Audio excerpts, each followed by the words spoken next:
हर हर महादेव।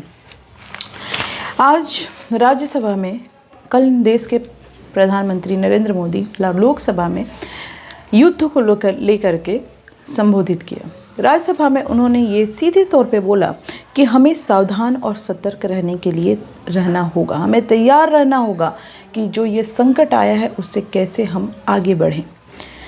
हर एक युद्ध हमें कुछ ना कुछ सीख जरूर देता है। वेस्ट एशिया में जिस तरीके से दिक्कत चल रही है उस वजह से पेट्रोल, डीजल, गैस और साथ ही फर्टिलाइज़र्स में जो प्रॉब्लम देखने को मिल रही है वो हम सरकार पूरी तरीके से जनता के साथ में है। साथ ही उन्होंने ये बोला कि जिस तरीके से भारत के लिए भी ये एक चिंता का विषय है। स्ट्रेट ऑफ हॉर्मुज से जो भी क्रू मेंबर फंसे हुए हैं वो भी एक चिंता का विषय है। साथ ही उन्होंने ये बोला कि हमारे भारतीय अभी गल्फ़ कंट्री में काफ़ी तादाद संख्या में 1 करोड़ इंडियन रहते हैं। उनकी वहाँ पे सुरक्षा को लेकर भी भारत सरकार पूरी तरीके से तत्पर है और उन लोगों के लिए भी पूरी तरीके से काम कर रही है। आज जो वॉर चल रहा है वो सिर्फ भारत के लिए ही नहीं, पूरे विश्व के लिए ये ऊर्जा संकट पैदा किया है। साथ ही उन्होंने ये भी बोला कि आज हम LPG क्राइसिस को लेकर के फेस कर रहे हैं। कोशिश सरकार यही है कि ज़्यादा से ज़्यादा PNG को बढ़ावा मिले। साथ ही उन्होंने ये बोला कि हम जो युद्ध का माहौल चल रहा है उसमें हमें डिफेंस सेक्टर को भी मजबूत करने की ज़रूरत है। फर्टिलाइज़र को जो दिक्कत आने वाले समय में जो अगर ये युद्ध कंटिन्यू रहा तो हम किसानों के साथ में भी हैं। सरकार हमेशा से आत्मनिर्भर भारत की बात करते रही है, उस पर जोर देगी और काम भी कर रही है उस पर।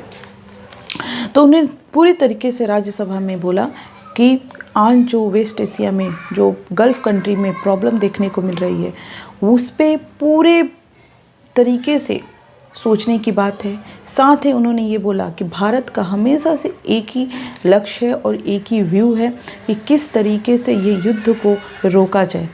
वो साथ प्रधानमंत्री नरेंद्र मोदी ने बोला कि हम इजराइल, अमेरिका और ईरान तीनों से वार्तालाप हो रही है किस तरीके से ये युद्ध को रोका जाए, क्योंकि ये युद्ध की होने से काफ़ी विषम चुनौतियाँ भारत के सामने, साथ ही पूरे विश्व में इसकी चुनौती देखने को मिल सकती है।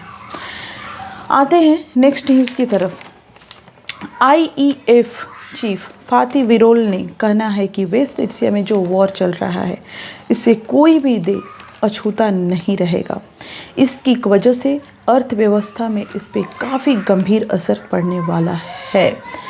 साथ ही चीन ने ये अपील की है कि इजराइल और अमेरिका को ईरान पे जो अटैक करना बंद करना होगा और ये युद्ध को रोकना होगा। साथ ही डोनाल्ड ट्रंप ने 5 दिन का बोला था कि हम 5 दिन तक कोई भी अटैक ईरान पे नहीं करेंगे, लेकिन जैसे ही उन्होंने ये चीज़ें बोली वैसे ईरान मीडिया में इस चीज़ का मजाक उड़ाने लग गया। ईरानी मीडिया के अनुसार ये बोले कि ट्रंप पीछे हट गए हैं और ईरान जीत गया है। तो ये भी कहीं ना कहीं एक ईरान की प्रॉब्लम है कि ये सब चीज़ें ईरान को भी आगे बढ़ना होगा युद्ध कम करने के लिए, ख़त्म करने के लिए। साथ ही हमारे भारत सुप्रीम कोर्ट ने एक आदेश दिया है। सुप्रीम कोर्ट ने एक आदेश दिया है कि जो भी अगर वो अपना धर्म बदलते हैं, हिंदू, सिख और बौद्ध के अलावा अगर वो कोई भी धर्म में अपना धर्म बदलते हैं तो उनकी जो अनुसूचित जाति है वो ख़त्म हो जाएगी। SC ST एक्ट के अकॉर्डिंग अगर आप अपना रिलीजन बदलते हो, बशर्ते सिर्फ हिंदू, सिख और बौद्ध के अलावा अगर आप दूसरे रिलीजन में जाते हो तो आपकी जो अनुसूचित जाति है वो आपसे छीन ली जाएगी, वो आपका ऑटोमेटिक ख़त्म हो जाएगा। आज दिल्ली में रेखा गुप्ता ने बजट पास किया, जिससे पूरी तरीके से जिस तरीके से दिल्ली में पॉल्यूशन को लेकर चर्चा होती रहती है और ग्राउंड पे भी पॉल्यूशन वहाँ पे एक बिग इशू है, तो उसको लेकर के एक बजट को ग्रीन बजट का नाम दिया गया है, जिसमें सड़क का मरम्मत, हरियाली के लिए ज़्यादा से ज़्यादा फोकस करना, मेन फोकस इन्वायरमेंट को लेकर के ही है। जितनी सड़क है उसको इस तरीके से बनाना ताकि धूल ना हो, ज़्यादा से ज़्यादा फ्लाईओवर और अंडरपास बनाना ताकि जाम ना लगे।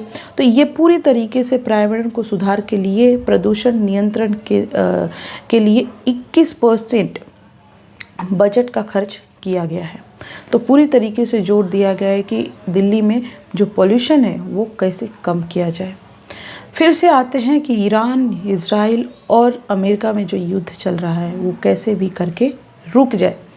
साथ ही गुजरात की अगर मैं बात करूँ तो कल अहमदाबाद में जिस तरीके से पेट्रोल की दिक्कत, लोग जाम लगा दिए थे पेट्रोल की, ये आ गई थी कि पेट्रोल ख़त्म हो गया है। इस वजह से जिस तरीके से जाम लगी थी उससे सीधे असर दिखता है कि कहीं ना कहीं ग्राउंड में दिक्कत तो है।